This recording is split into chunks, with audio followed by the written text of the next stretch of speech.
네, 그래서 디파이, 오버뷰, yield farming, staking, and 그 전체적인 약간 좀 쉬운 거부터 얘기를 할게요. 그래서 여러분들이 이해를 돕기 위해서 약간 이제 일부는 디파이에 대한 부분들이 앞으로 나온 자료들이 부분에서 조금 반복될 수 있는데요.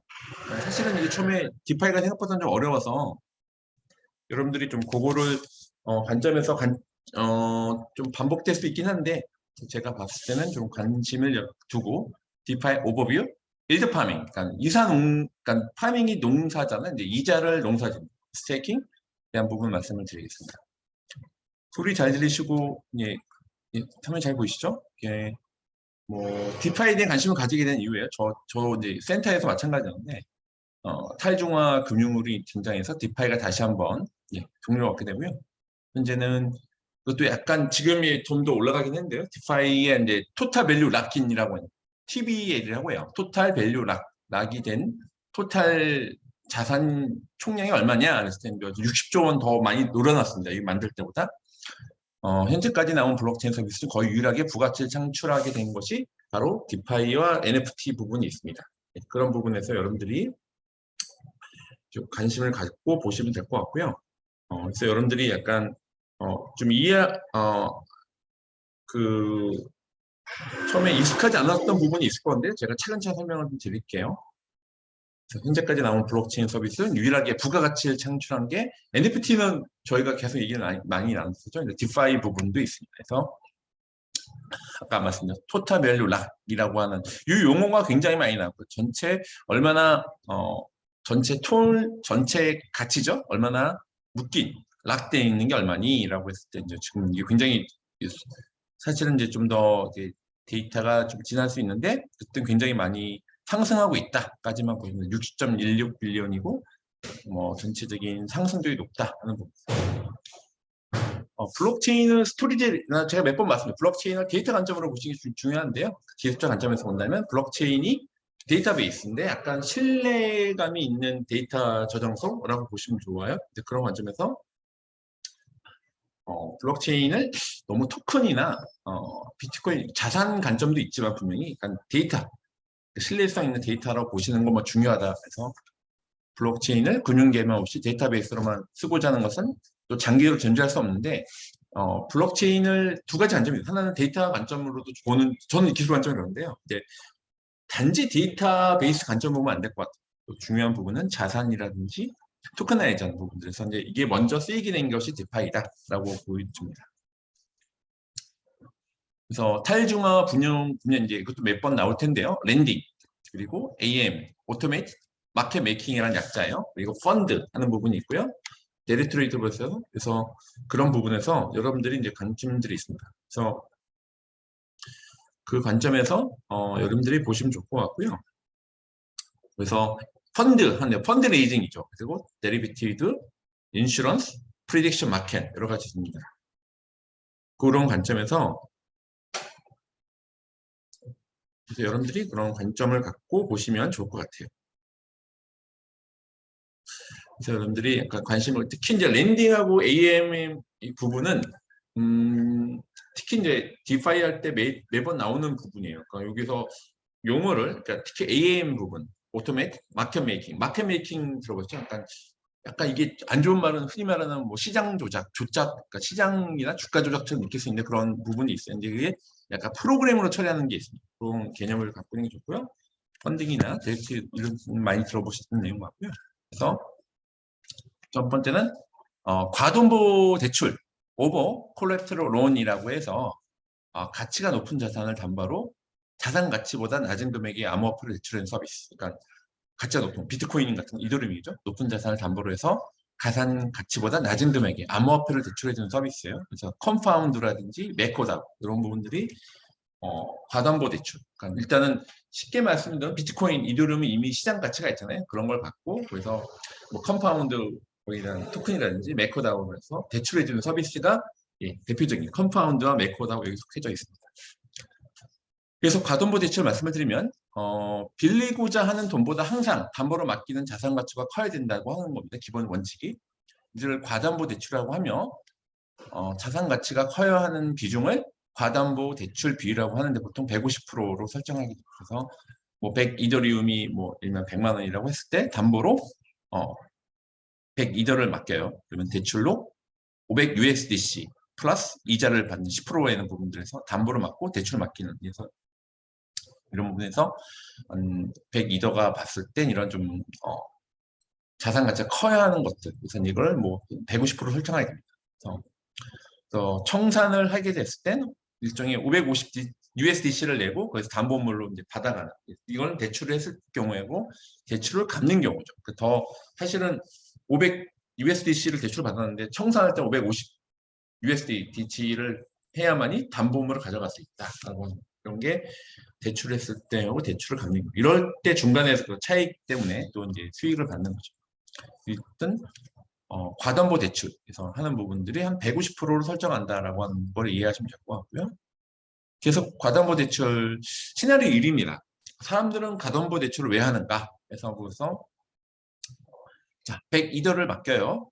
대출을 500 USDC 플러스 10% 대한 부분들이 있는데요. 그래서 500 USDC로 502달러를 구매를 해요. 그러니까 사실은 이거를 받아서 또 USDC, 그러니까 500 USDC로 또 이제 502달러를 또 구매하는 거죠. 그래서 102달러를 가지고 152달러를 투자한 효과를 가지게 담보를 맡기는데, 또한 이걸 500 USDC인데 그걸 또 552달러 하게 되면은 쉽게 말하면 대출금이 있죠. 그러니까 스테이블 코인이 있고 담보물, 원래 내 돈이 있어요. 그래서 대출금을 갖고 대출을 갖고 또 52더 여기서는 예를 52더 그러니까 또 추했을 때는 뭐 이렇게 뭐 전체 추가 이득하는 부분이 있다. 그러니까 사실은 그 담보물을 맡겨서 다른 암호화폐 USDC, 그러니까 뭐 테더 같은 거를 받았는데 그걸 또 52더를 구매했을 때는 102달러를 가지고 또 152달러를 투자 효과를 갖는, 현재 가치와 미래 가치를 봤을 때 이런 추가 이득, 이거는 이제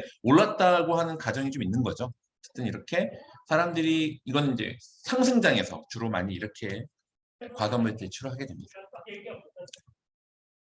계속 과담보 대출이죠. 사람들은 왜 과담보 대출하는가? 현재 가치와 미래 가치가 있는데 이더리움이 가치 저장에 수장을 하고 있으면 미래 가치가 더 기대되게 상승된다고 하는 그런 가설이 좀 있는 거예요. 이런 추가 이득에 대한 부분들이 현재 시점에서부터 더 올라간다고 하는, 그러니까 미래 가치가 더 기대되기 때문에 과담보 대출하게 되는 메커니즘이 되는 거죠. 요거는 뭐 좀 이해가 되실 것 같고요. 그렇다면 컴파운드의 스테이블 코인은 어디서 나오는 건가? 땅 파면 스테이블 코인이 나오나 하는 부분인데, 공급자가 스테이블 코인을 컴파운드 스테이블 코인 풀이라고 하죠. 흔히 말하는 풀장처럼 이제 코인을 모아놓는 거죠. 이제 풀에 공급자가 스테이블 코인을 컴파운드 스테이블 코인 풀에 예치를 하고요. 대출자가 갚을 때 추가적으로 지불한 이자를 공급자에 제공하게 됩니다. 대출자가 컴파운드 예치를 해요. USDC에 대한 부분들이 있고요. 대출자가 있고, 근데 이제 공급을 처음에 공급한 리퀴드 풀이라고 뒤에 또 나오는데요. 그 대출자가 그때 추가적으로 지불한 이자를 공급자에게, 청산의 이자가 있죠. 그런 것들이 원금 플러스 이자에 대한 공급, 리퀴드 풀이라고 하는데 그 공급자한테 추가적으로 지불한 이자를 공급자에게 제공하는 것이 이제 기본적인 메커니즘.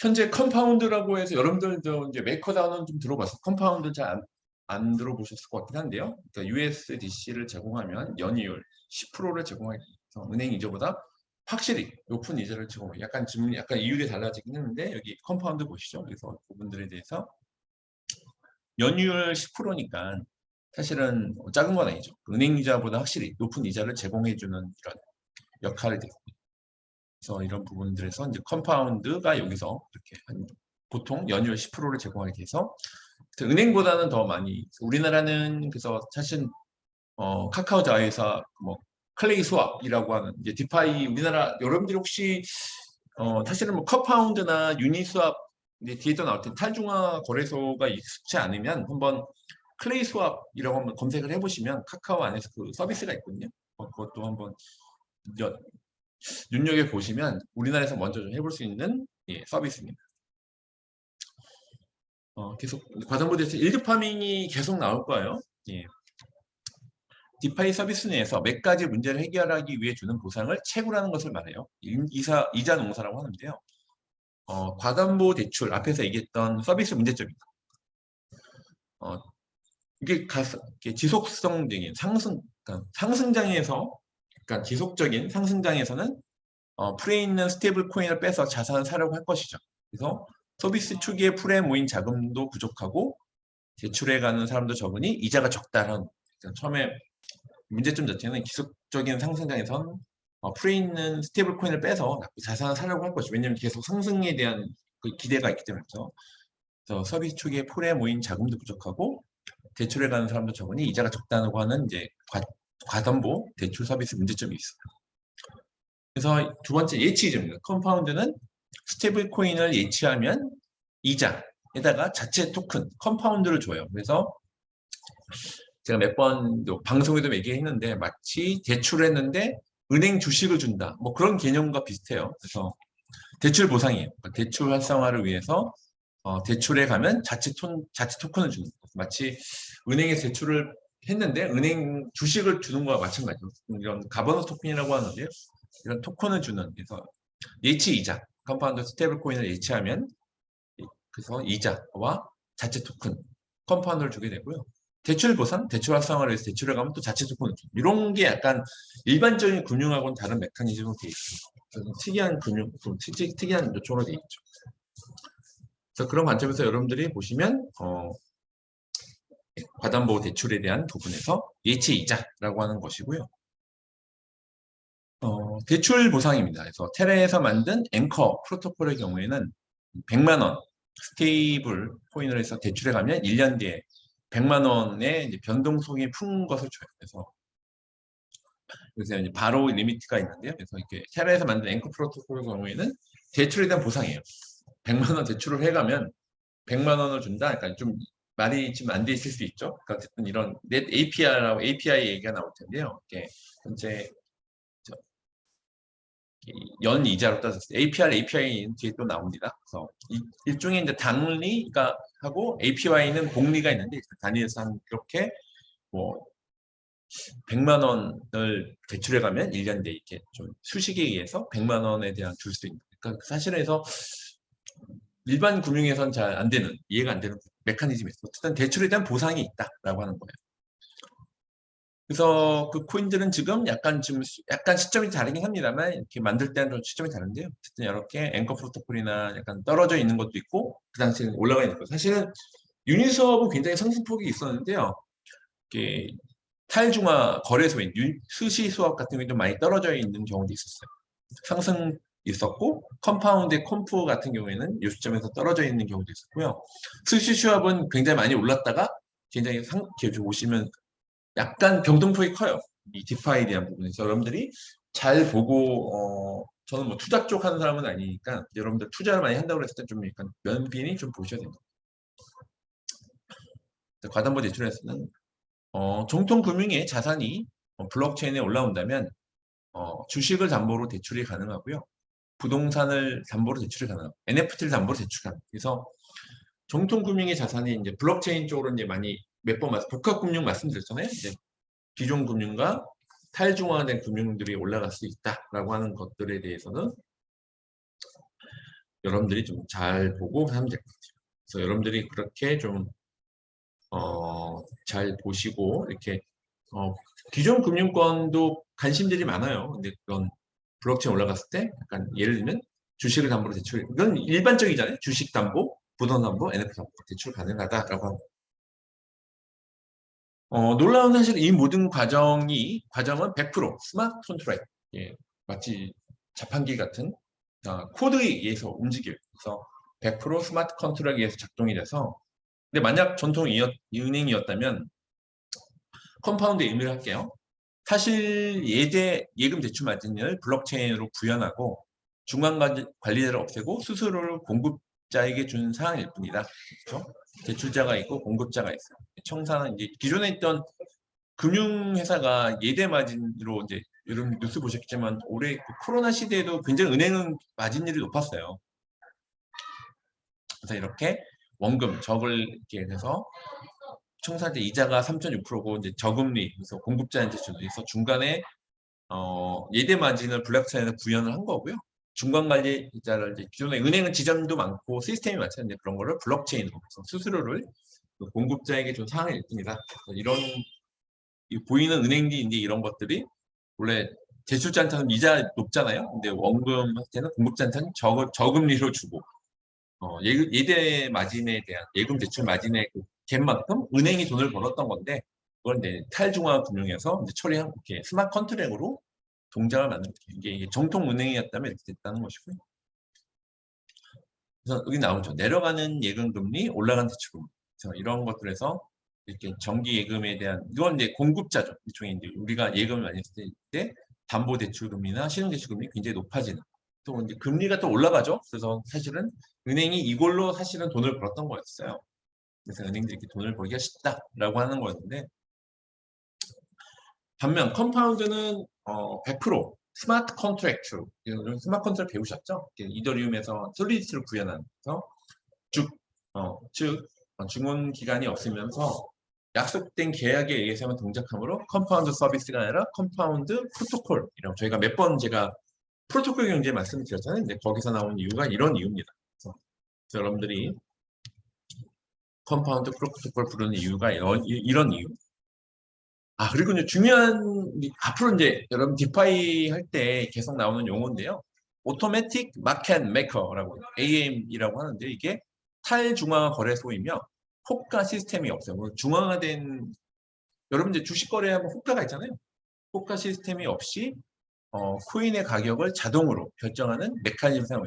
CPM이고 CSSM이 있는데 어쨌든 유니스왑, 수시스왑, 커브 파이낸스, 클레이 스왑 말씀드렸어요. 수합하는 게 있는데 어쨌든 용어 자체는 오토매틱 마켓 메이커라고 AM이라고 하는데 이게 약간 자동으로 결정하는 수식으로 되어 있어요. 이게 뭐 반비례하는 그 커브처럼 되어 있는데요. 나중에 좀 그건 또 설명하는 시간이 있을 텐데 아마 어드밴스인 다음 주에 이제 그 얘기를 말씀드릴 건데 일단 여러분들은 오늘은 약간 이제 컨셉을 정하는 얘기라서 근데 용어가 AM 흔히 말하는 중앙화된에서 호가 시스템이 없이 코인의 가격을 자동 결정하는 메커니즘을 사용하게 되는데 유니스왑은 대표적인 버전 3.0까지 나왔는데 이게 대표적인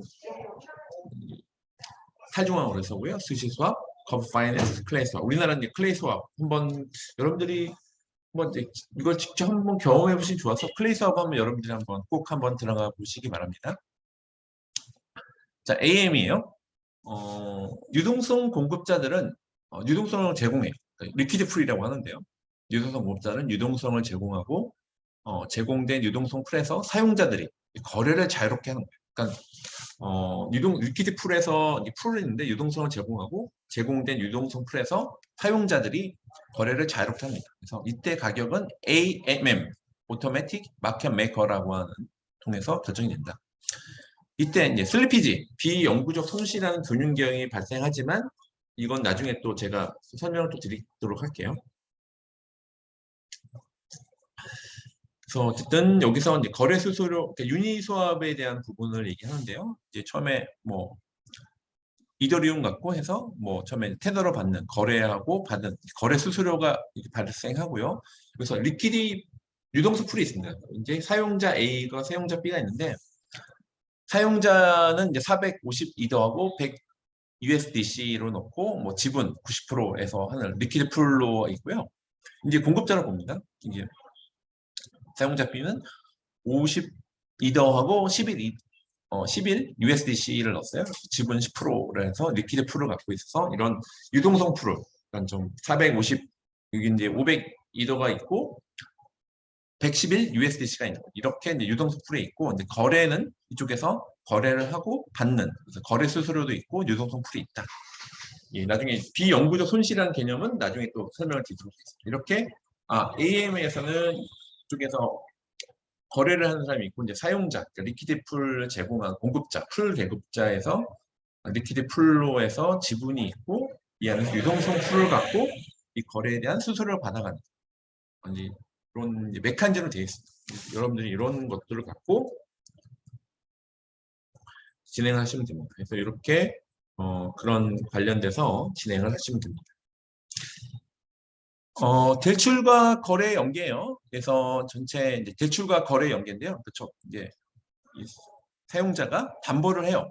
100이더를 하고 대출 500 USDC를 받고 이자를 10%를 받게 됩니다. 담보를 맡기고 담보에 대한 이자를 있는 건데 여기서 이게 이제 컴파운드하고 유니스왑 대부분인데 거래를 하고 이제 받는. 그래서 이제 여기서 컴파운드에는 이자에 대한 부분이 있고 이게 유니스왑에서는 리퀴드 프로바이더에서는 거래를 갖고 받는 이 와중에서 또한 이 리퀴드 프로바이더한테는 아까 거기에 대한 지분하고 거기에 대한 대출 부분에 대한 또 보상을 받는. 그래서 대출과 거래 연계들이 이렇게 나와 있습니다. 이렇게 컴파운드하고 유니스왑에서 리퀴드 프로바이더. 이제 웃고 있죠 지금.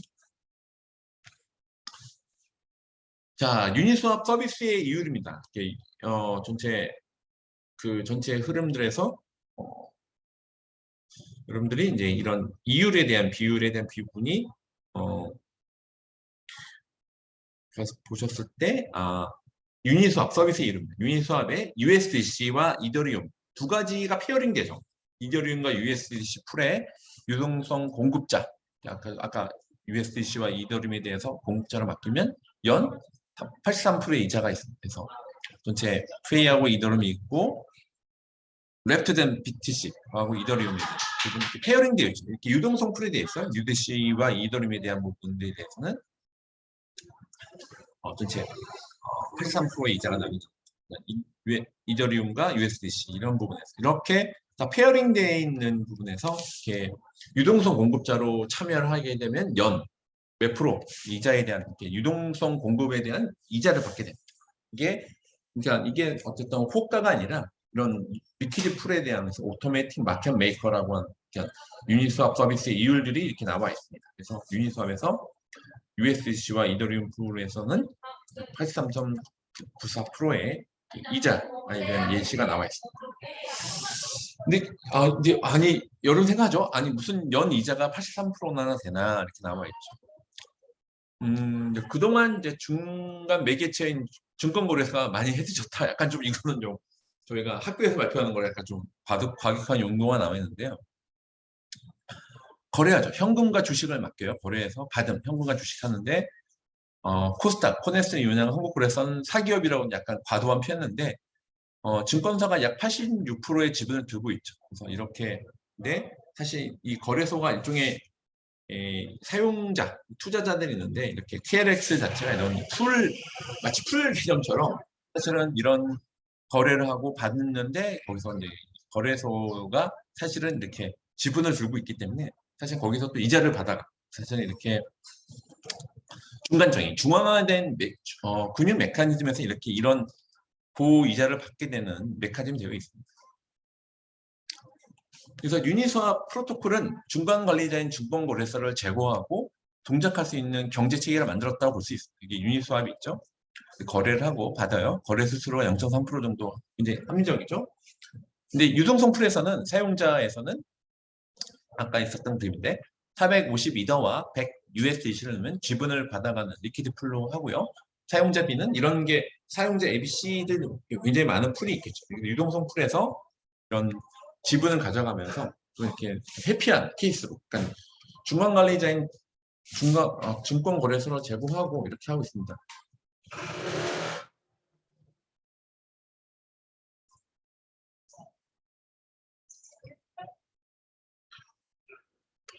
그래서 여러분들이 이렇게 메커니즘을 보시고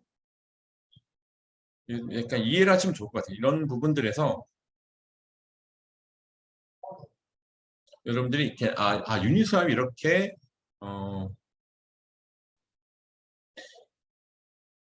이해를 하는데 약간 처음에 약간 좀 어색할 수가 있어요. 왜냐면 이 부분들에 대해서 익숙하지 않은 게 여러분들도 여기서 여러분들이 탈중앙화 디파이를 얼마큼 쓰고 있을지 모르겠지만 안 쓰고 있는 분들에 대해서 이런 메커니즘에 대해서 약간 이해를 못할 저도 처음엔 좀 이해하기 어려웠는데 약간 프로토콜에 대한 부분들에 대해서 특히 이제 이런 AAM에 대한 것들은 좀 이해를 하시는 게 좀 중요합니다. 그래서 제가 AAM을 좀 먼저 얘기를 한 거고요. 그래서 만약 주식이 블록체인상에서 발행되고 그 법적 지위가 보장된다면 증권 회사는 사라지고 프로토콜은 남을 것이죠. 그래서 우리는 지금 블록체인에서 미래의 금융을 엿볼 수 있는 거죠. KLX가 어쨌든 안전하게 거래하기 위한 여러 가지 시스템이나 법적인 라이센스가 있는 거죠. 거래소 대신에 이렇게 프로토콜만 됐을 때 점점 아까 중앙화에서 타중화 되는 말씀드렸잖아요. 프로토콜 경제에서 실체가 나오는 것이 디파이라고 보시면 됩니다.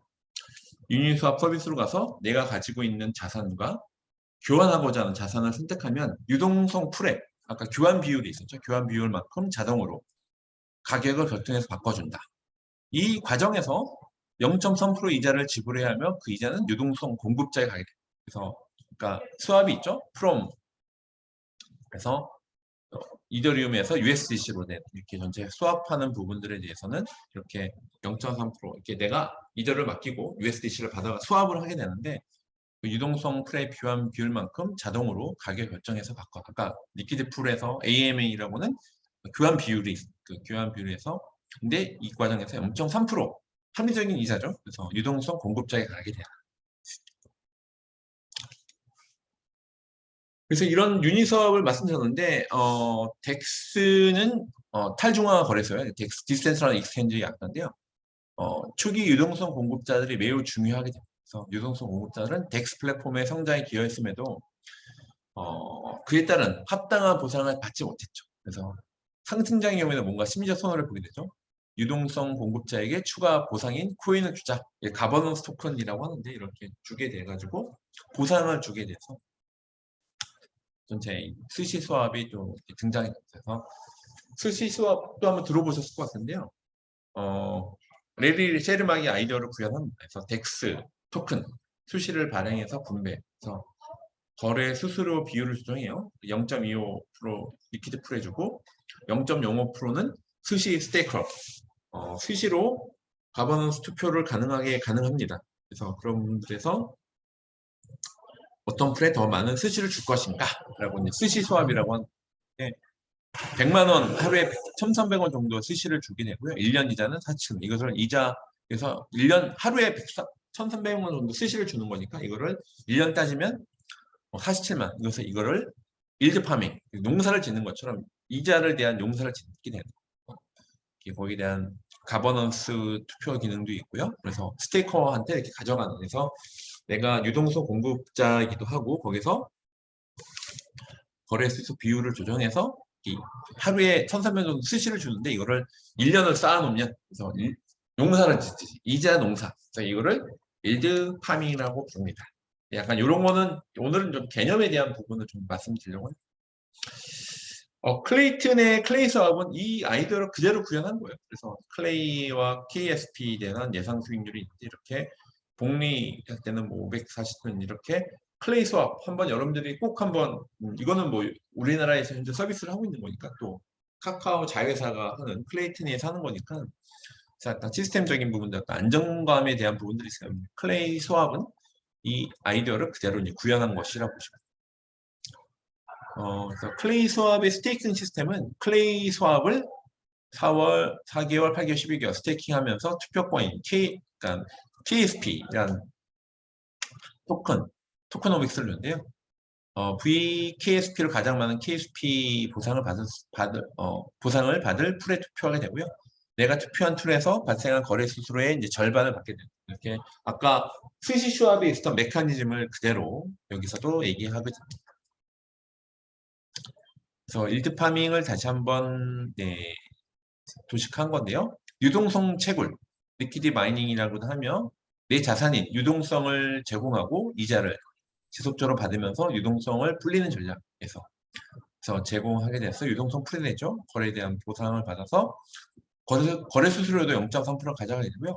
스시에 대한 유동성 풀을 냈을 때 스시를 갖고 스테이킹 해요. 그러면 스시에 스테이킹해서 추가 보상에 대한 판매가 있고 또 판매했을 때 거기 다시 한번 이 제공자 이 약간 스테이킹에 대한 스시에 대한 유동성 풀에 대해서 거래 수수료도 받고 스시를 스테이킹해서 추가 보상을 판매해서 다시 이거를 제공하는 이렇게 유동성 채굴이라고 하는 이 내 자산의 유동성을 제공하고 이자를 계속 받는다. 그래서 이런 것이 일드 파밍, 그래서 이자 농사라고 표현된 거래 수수료도 받고 얘가 처음에 이제 유동성 프레에서 보상을 받은 이 가번 토큰을 이거 스테이킹 그래서 놔두기도 하고 판매에 대해서 다시 이걸 또 스시를 또 구매하고 이런 식으로 하는 것들이 유동성을 제공하고 이자를 지속적으로 받으면서 유동성 불리는 전략이 일드 파밍이라고 하는 개념입니다. 이자 농사 전략에는 여러 가지가 있어요. 이더리움을 예치합니다. 그 다이 메이커 다오 있는 것들 이더리움 예치해서 다이로 대출을 받고요. 이더리움 예치해서 다이 대출을 받아서 다이로 커브의 YF를 받고 YCRV 보상을 또 커브에 스테이킹해서 CRV 보상을 또 이더리움 바꾸고 이 과정을 무한 반복한다 하는 부분인데요. 이거는 뭐 약간 외국에서 쓰는 부분인데 전체 여기서는 Y 커브 전체에 대한 부분에서 메이커 다오가 있고 커브 풀이 있고 커브 부분인데요. 이 사람이 102달러를 맡겨요. 그래서 대한에서 전체 랜딩을 해서 처음에 메이커 다오로 바로 이렇게 빌리죠. 그래서 200% 대한 C 레이셔가 있는데 그래서 다이를 그러니까 처음에 이더리움을 맡기 위해서 대출을 이더리움 담보를 맡기는 거예요. 그래서 25,000 다이를 받아서 여기서 또 다이를 갖고 커브 와이풀에서 또한 다시 YCI를 받고 또 이제 LP 리퀴스 풀을 넣고 또 가져가는 약간 이런 걸 또 통해서 또 이더리움 받고 이런 것들이 약간 복잡한데 이런 약간 이더리움을 처음에 예치를 해서 다이 대출 받는데 이 대출 받은 다이를 갖고 또 그러니까 돌린다는 얘기입니다. 그래서 현재 이렇게 메커니즘 갖고 이제 이 과정을 무한 반복을 해서 자기의 유동성 풀에서 대한 가버넌스에서 이자를 마치 물 주고 씨 뿌리고 기울에 물 주고 가꾸듯이 비닐하우스 가꾸듯이 이자를 불린다. 이런 것들이 이자 농사라고 합니다. 네, 일단은 전체적으로 이런 부분에 대해서 여러분들한테 전체적인 먼저 이 디파의 가장 기본적인 설명을 좀 드렸습니다.